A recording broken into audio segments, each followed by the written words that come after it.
Ring around the roses, pocket full of posies. Ashes, ashes, we all fall down.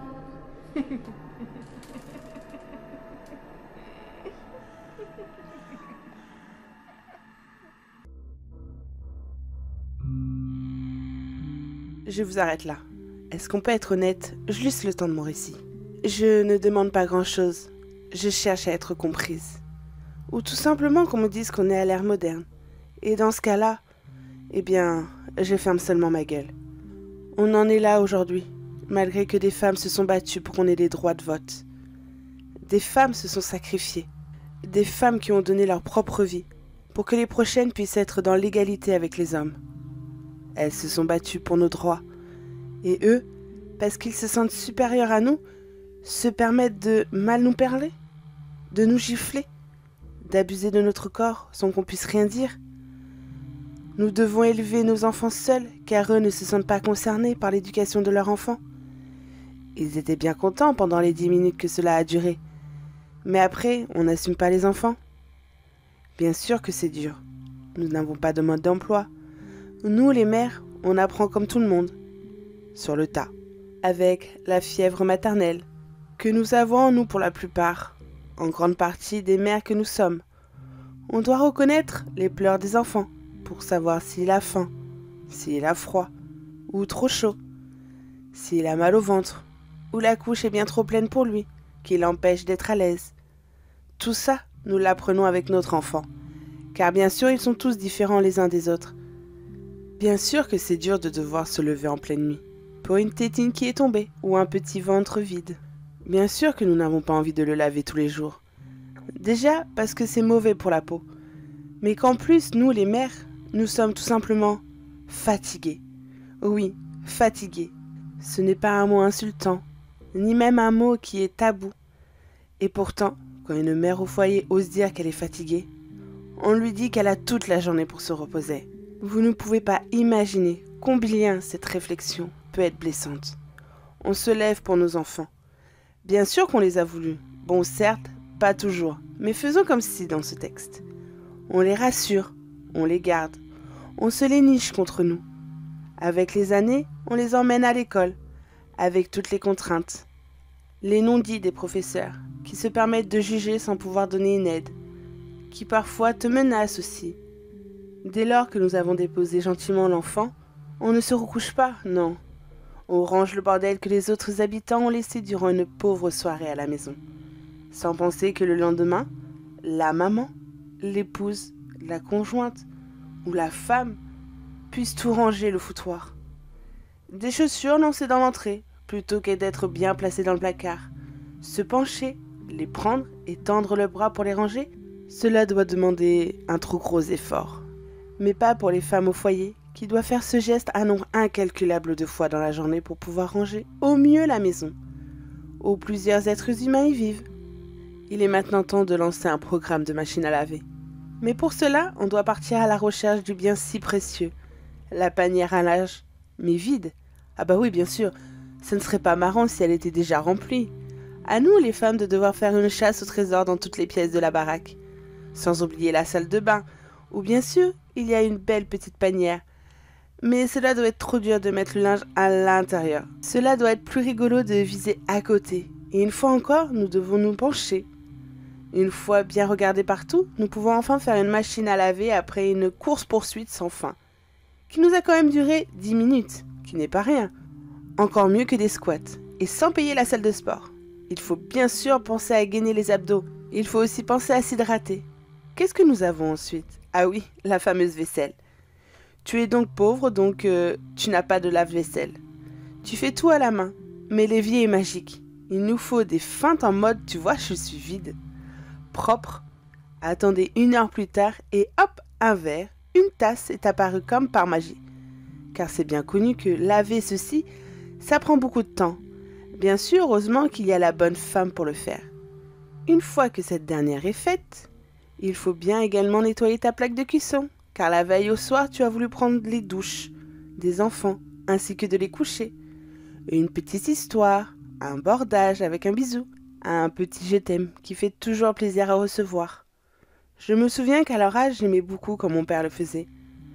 Mais pendant que la maman s'active avec les bambins, monsieur est devant la console, car qui aujourd'hui regarde encore la télé, franchement? Pendant que toi, que tu gères une énième crise de la nuit, mais tu dois penser aussi que tu as un mari, donc tu te dois de passer du temps avec lui, malgré les 23 heures affichées à ton horloge. Car si tu ne le fais pas, tu prendras encore une réflexion du style « Oui, je ne t'attire plus, tu as rien à foutre de moi », etc. Alors que depuis leur arrivée à 17h30, tu cours partout, mais ce n'est pas grave. Tu es mère au foyer et tu n'as rien d'autre à faire que de servir les personnes de la maison. Ah oui, bien sûr, c'est carrément de l'esclavage rendu à un certain niveau. Tu n'as même pas un regard quand il a franchi la porte, ni même la question pour savoir comment s'est passée la journée. Pourquoi donc la poser? Tu es chez toi, bien sûr que tout va bien. Tu n'as pas à gérer un patron toujours sur ton dos, ni même devoir gérer des horaires. Là-dessus, je suis bien d'accord.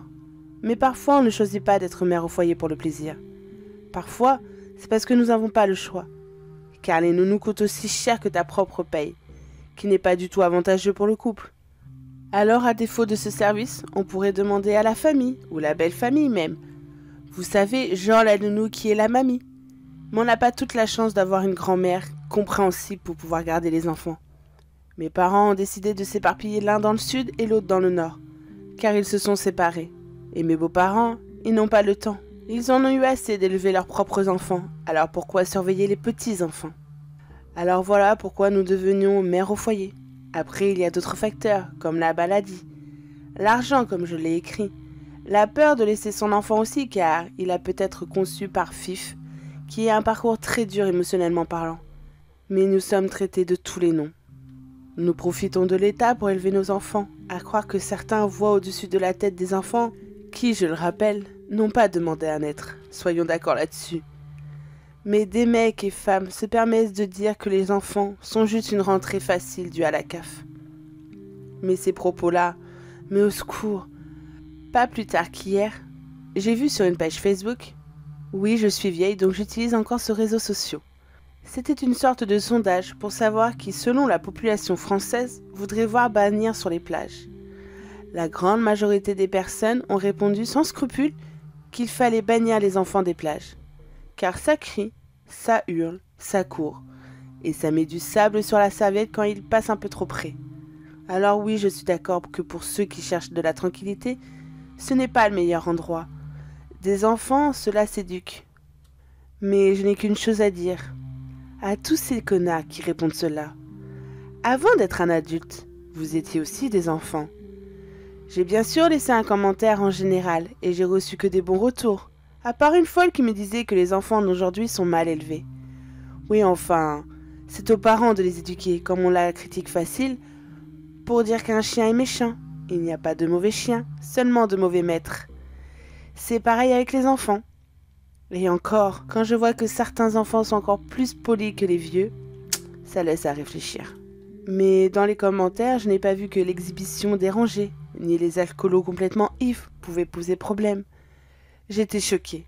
La société de maintenant, vouloir dégager les enfants, je suis ok pour faire des zones qui favorisent les familles pour éviter ceux qui veulent être tranquilles, comme dans les restaurants, des campings, des piscines, pourquoi pas. Mais il y a quand même une façon de le dire et de le faire. Moi-même, étant parent de 2 enfants, j'aimerais parfois aller dans un endroit calme, sans enfants. Je n'ai pas honte de le dire. Je ne vais pas vous le cacher. C'est très éprouvant en longueur de journée des cris pour un oui ou pour un non. Enfin, cela, c'est ma petite parenthèse. Je reviens sur quoi j'écrivais juste avant. Je préviens, je vais me plaindre. Car pour le coup, j'ai un trop-plein. Trop de non-dits. Et aucun soutien.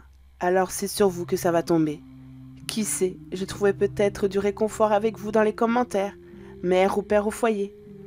Les mots que nous devons bannir de notre langage, car c'est une honte de le dire, on n'a pas le droit de se plaindre, qu'on a mal, qu'on est fatigué, qu'on a marre de nos journées répétitives, car on l'a bien sûr choisi ce mode de vie. Et vous savez quoi? Je travaille de chez moi.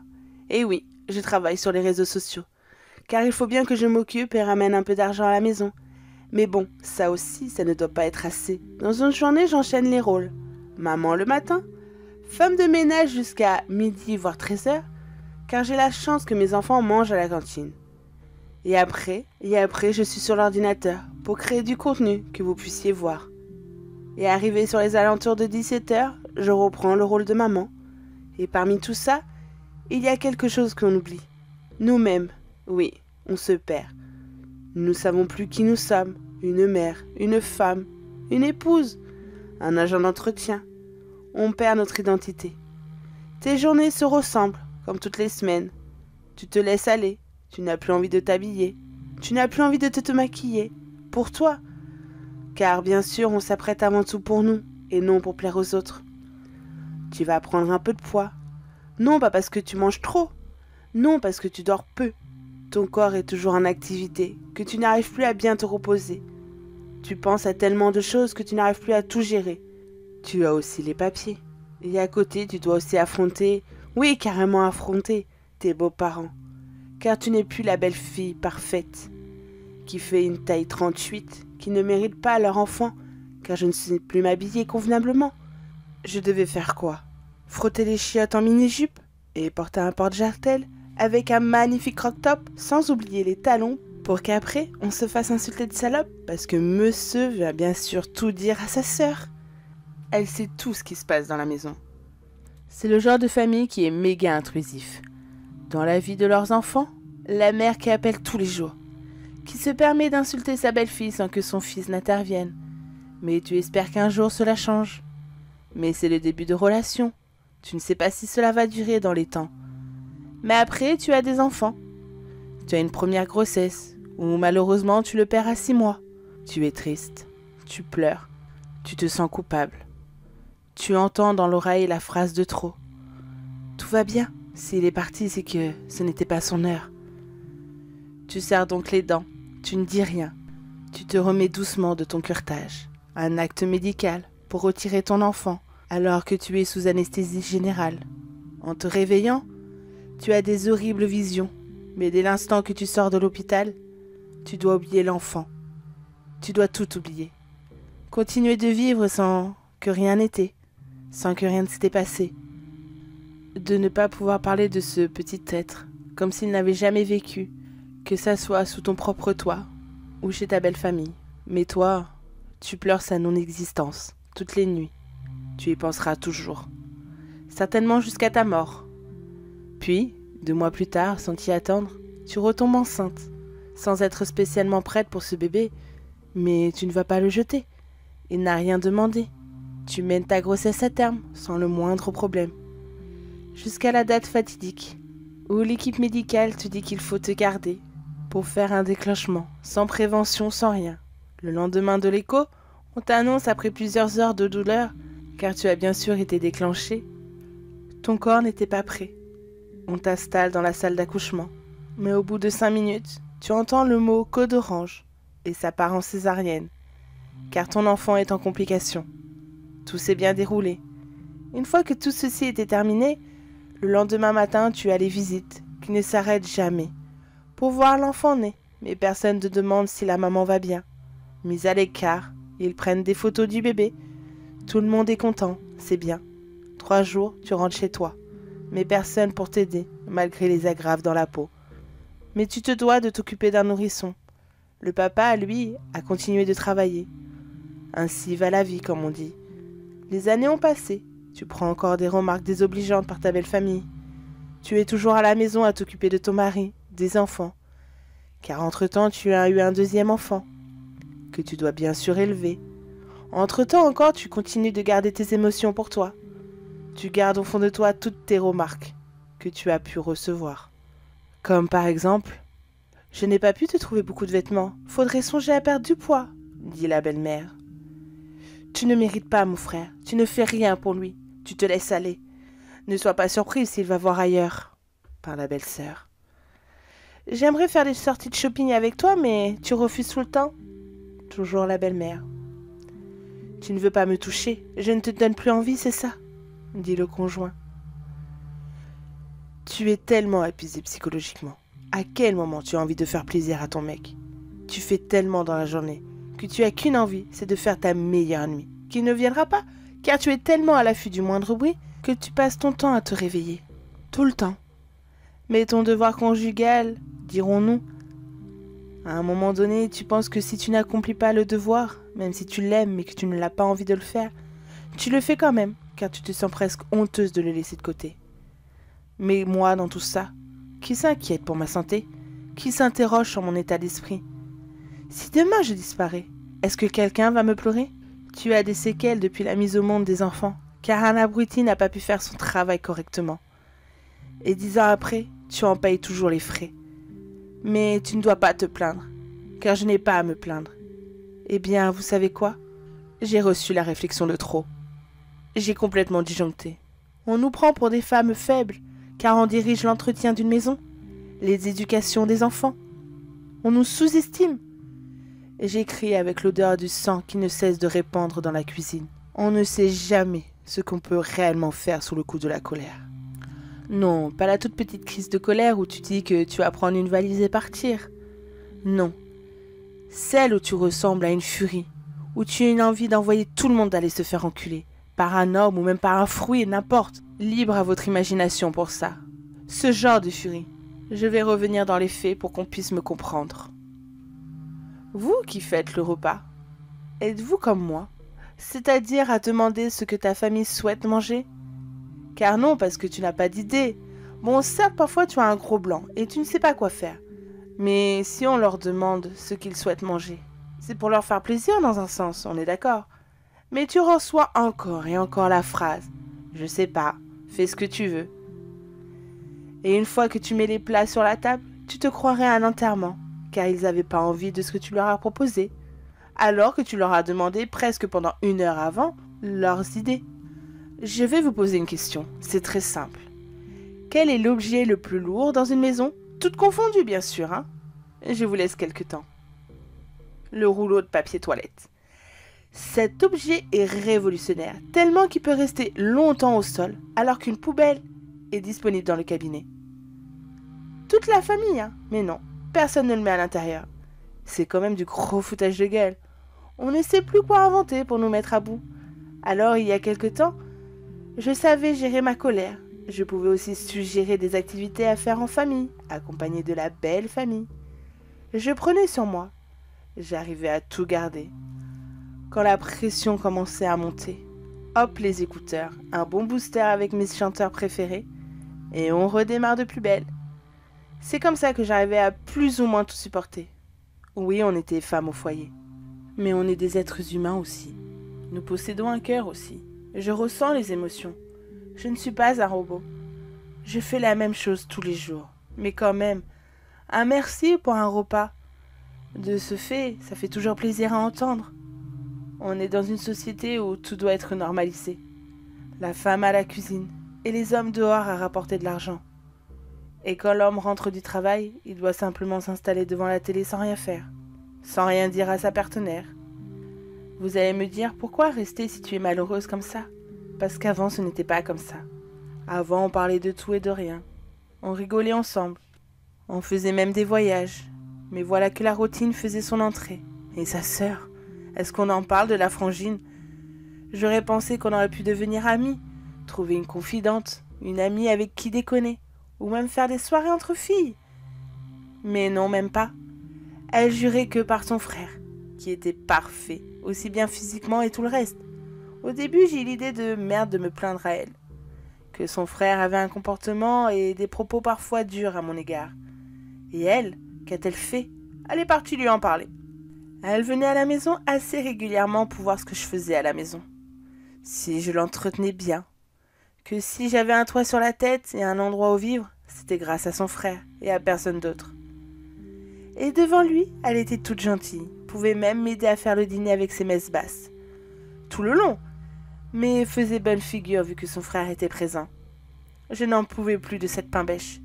Et l'hypocrisie à l'état pur. Je veux bien croire qu'on peut parler de tout et de rien à sa sœur.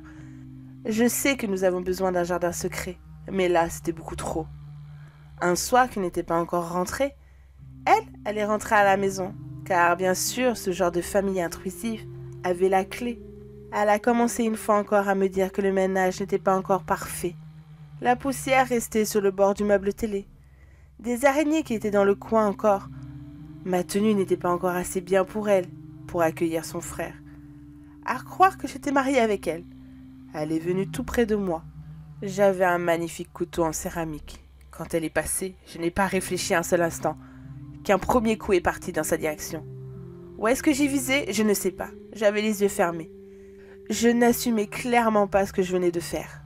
Mais au son que venait de faire l'arme, je l'avais bien touché. J'avais sorti le couteau de la chair. En ouvrant un œil, j'ai pu constater les dégâts que je venais de causer. C'était vraiment pas beau. Pile dans le milieu du dos. Elle ne pouvait pas atteindre la plaie, et encore moins appuyer dessus pour faire un point de compression. Elle hurlait que j'étais une garce, une profiteuse de merde. Je n'en pouvais plus d'elle. J'ai ri en éclats, à en pleurer. Non pas que la scène que je venais de faire était hilarante, mais le rire nerveux, énervé, celui qu'on n'arrivait à pas contrôler, tout comme mon geste. Un second coup est parti dans la poitrine, entre ces deux gros obus énormes. On pouvait remarquer que ça sur elle, une blonde avec une forte paire de seins. À vous assommer si elle venait vous toucher avec. Ça tombait parfaitement bien, car je n'avais alors pas débuté le repas. À dire vrai, je ne savais pas ce que je voulais cuisiner. Mais maintenant, c'était assez facile à deviner.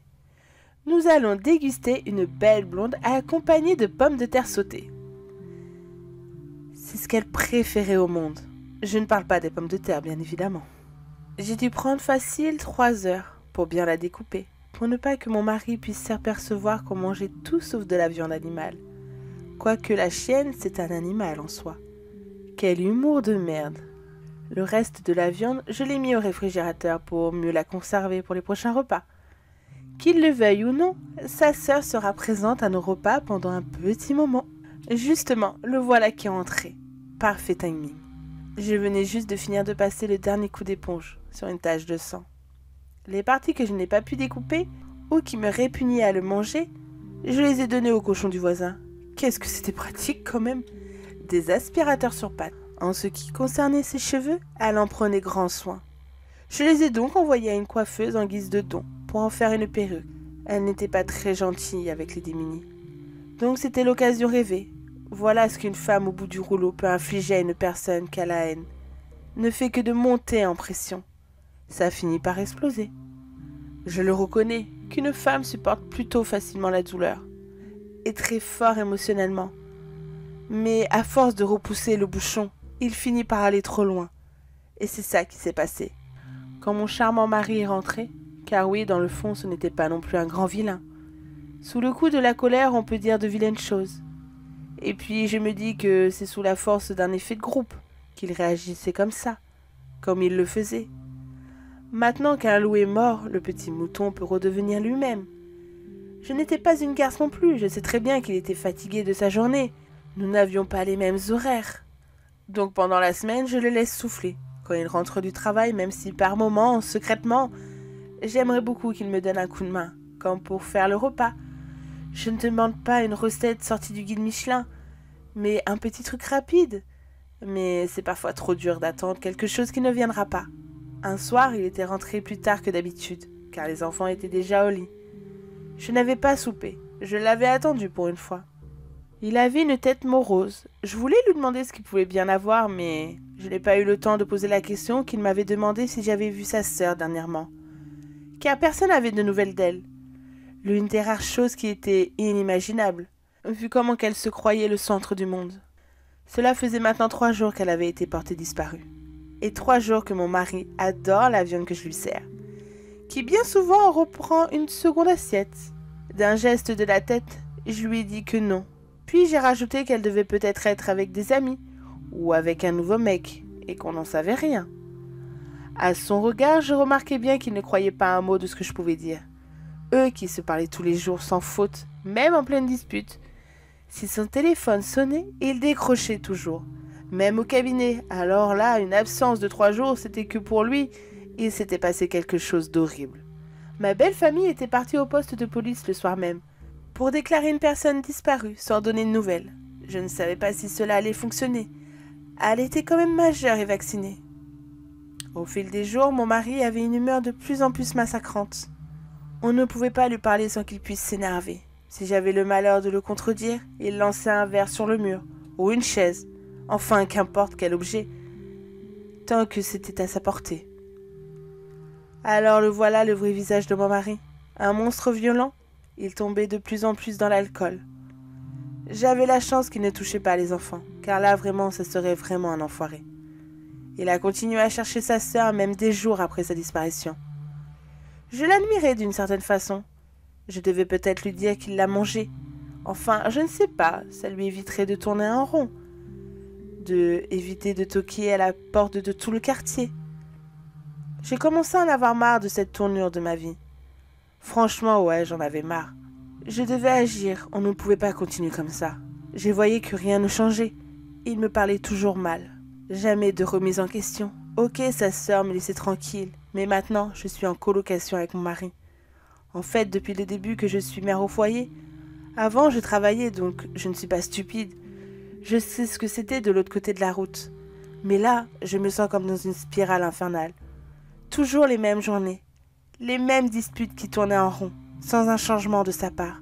Ok, je ne suis pas parfaite. Je peux vite monter dans les tours. Mais si je réagis comme ça, regarde ton comportement. Regarde comment tu es. Quand tu vois qu'on ne veut plus rester avec toi, même pour une soirée, tu ne te dis pas que je ne suis toxique en même temps? Une personne comme ça ne le remarque pas. Elle est dans un monde parfait, où seul lui peut être régné sans craindre qui que ce soit, même pas ses parents, car c'est le genre de personne qui en a rien à faire du regard des autres. Mais tout comme sa sœur avant lui, il a encore fait une fois ce geste de trop, sa phrase de trop. Vous savez, la journée où vous faites tout, mais alors tout surtout, hein. Le fameux dimanche où tu n'as qu'une envie, c'est de rester à rien faire. Rester toute la journée en pyjama. Mais que non, la vie en a décidé autrement. Et que lui, là, il reste toute la journée à scroller sur son téléphone pour regarder une énième connerie que, bien sûr, ça ne le fait rire que lui. Toi, tu es là, la main dans l'eau, en train de gentiment faire encore la vaisselle. Et que lui passe derrière et fait le poète-poète avec un rire de gamin. Plus la tape au cul, qui te remonte toute la colonne. Tu es dans une phase où tu ne veux pas qu'on te touche, mais que lui n'en a rien à faire. Tu as beau lui dire que ça te saoule, que tu n'en as pas envie, mais qu'il continue encore, en rigolant. J'avais un verre dans ma main. Je ne me suis pas contrôlée. Le geste est parti sans même y avoir fait exprès. Le surplus de colère qui était en moi a enfin eu le courage de rêver ce geste 1 milliard de fois, sans jamais oser le faire. Mais là, c'était fait. Il n'était pas mort, bien sûr que non. Un petit verre comme ça, non, il était en colère. Mais j'en avais un autre dans les mains. Il a voulu me stopper, mais pas assez rapidement. J'ai jeté le second verre dans sa face. Il pissait le sang. Je n'avais aucun remords. C'était tellement jouissif de vivre ce moment. Je ne m'inquiétais pas pour les enfants. Ils étaient pour une fois chez leurs grands-parents. Il avait eu le temps de prendre un torchon pour s'essuyer la marque sur sa tronche. Il était rempli de haine. Son regard était venu d'un sombre qu'il aurait pu me tuer si je n'avais pas réagi assez vite. Il s'est rué sur moi. J'ai eu le temps de, par je ne sais pas comment, j'ai brandi le premier couteau sur lui. C'est rentré comme dans du beurre. Et dans un fracas lourd, il est tombé. En regardant bien, c'était le même ustensile qui a tué sa sœur. C'était parfait. Sans le faire exprès en plus. Bon, maintenant la question c'était qu'est-ce que je vais faire de lui? Car pendant que j'écris ceci, il est toujours allongé dans ma cuisine sans vie. Et l'odeur du sang commence à se sentir fortement. C'est au pire si quelqu'un tombe sur ce petit texte, qu'il n'hésite pas à me dire à quoi faire de lui. Ça pourrait être sympa de lire vos idées pour une fois. La prochaine fois, essayez de vous mettre à la personne qui fait les tâches ménagères. Et demandez-vous si vous aimeriez le faire. Car si vous dites que non, c'est que clairement que la personne qui le fait devant vous n'a pas du tout envie de le faire. Mais par respect pour le logement, pour le bien-être de la maison, pour le confort de tout le monde, cette personne prend sur elle et le fait en fermant sa gueule. Si on vous demande ce que vous désirez manger, ce n'est pas pour vous faire chier, mais pour nous soulager un petit peu. Les chaussettes qui traînent partout dans la maison, pensez 5 secondes à la personne qui va les ramasser, encore et encore. Le rouleau de papier toilette vide, ça prend 1 seconde à le mettre dans une poubelle. Faites-le, n'attendez pas que quelqu'un d'autre le fasse. Un merci pour un repas, fait par votre conjoint ou conjointe, Ça fait toujours plaisir à recevoir. Ceux qui restent à la maison, parfois sans amis, sans famille. N'oubliez pas qu'il communique à personne toute la journée. Mais n'oubliez pas de lui poser la question « Comment s'est passée ta journée ?» Ça fait toujours du bien à entendre. Ce sont des petites choses qui remontent le moral.